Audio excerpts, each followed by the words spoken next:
मुंबई महानगरपालिका निवडणुकीसाठी काँग्रेस आणि वंचित बहुजन आघाडीनं हात मिळवणी केली आहे। दरम्यान मुंबईत काँग्रेस वंचित आघाडीचाच महापौर असेल असा विश्वास काँग्रेस नेते विजय वडेट्टीवार यांनी व्यक्त केला।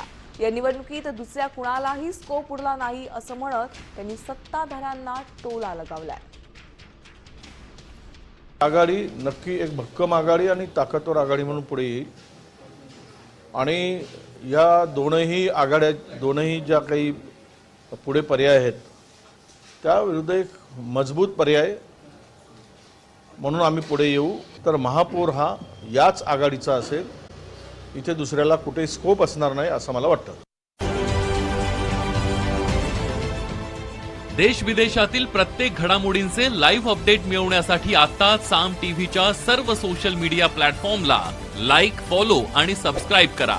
तसंच सर्व नोटिफिकेशनसाठी बेल आयकॉन प्रेस करायला विसरू नका।